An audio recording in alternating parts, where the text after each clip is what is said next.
a few more right now.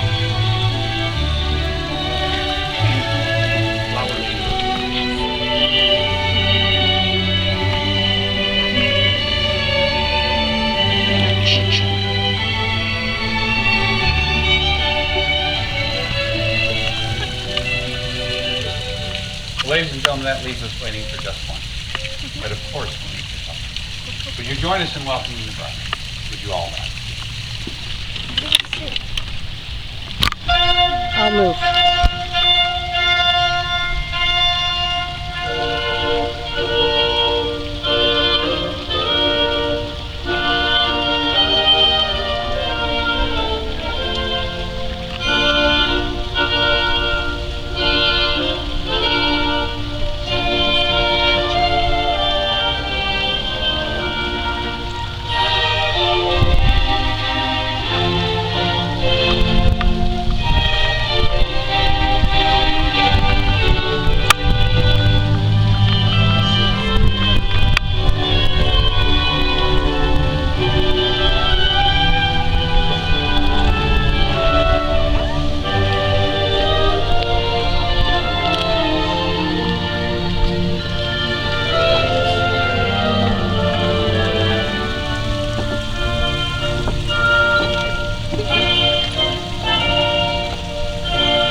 So sorry, Heather, for the sad weather.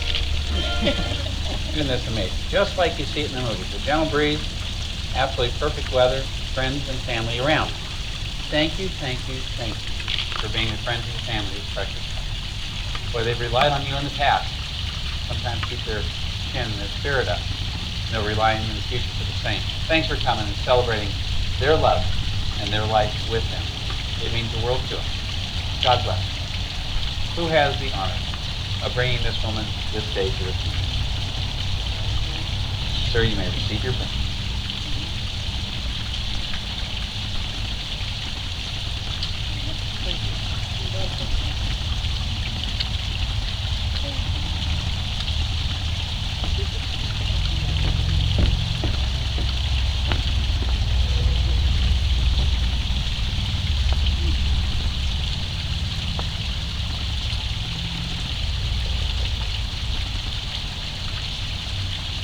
Michael, you'll get better at that. Get the sour kind and put them right there. Ladies and gentlemen, you may all be seated. Well, my heavens, look at you two. You feel better now? Yeah. Walked out to you. I know you're all nervous back there. My heavens. It's good to see you. Perfect day, huh? I know. Imagine this. It's not an accident that you met. Truth is, we all know you're both a mess. And so God said, see, what do I do? What do I do? Oh, I know what I'll do. Michael is so messed up that I'm going to bring him this special little package. She's going to fix him. It's going to take a lifetime. And because God's an equal opportunity employer, he said, you can't imagine the mess this young lady's in. So he brought her to you. And of course, there you are, you started, you did this thing called falling in love, right?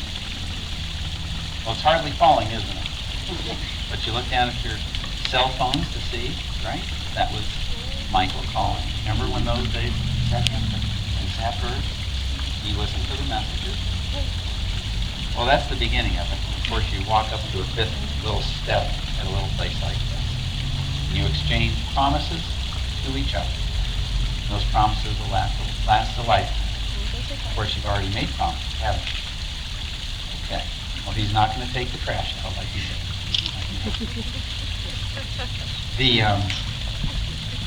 The truth of the matter is what you're walking into isn't something you fall into.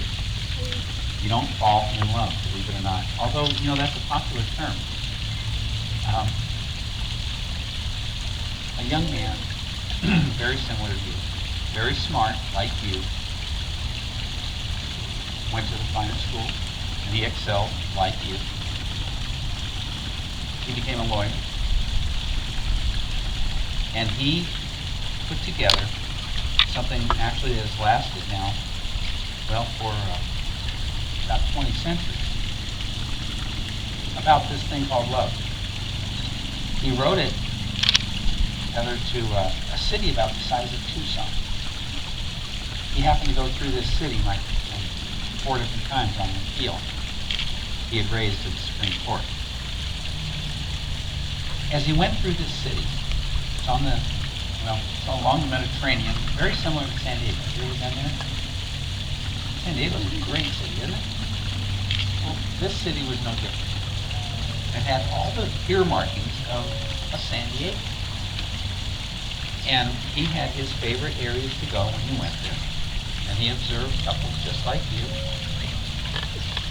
And sometimes, during his third and fourth journey, he was perplexed because he noticed the couples were starting to grow apart.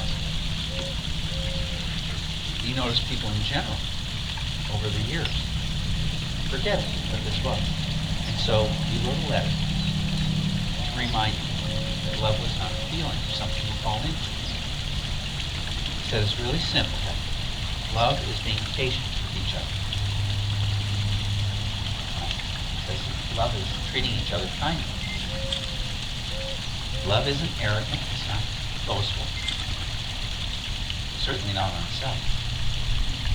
It doesn't act rudely or unbecoming. It doesn't seek, how can I get my own way? Love doesn't do that.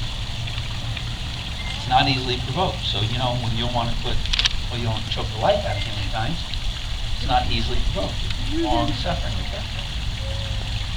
And it doesn't keep a record of when it's been wrong.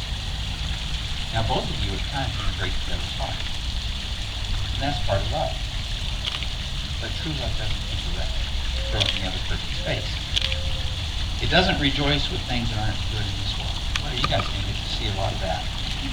This world is a mess. Rather, love rejoices with the truth.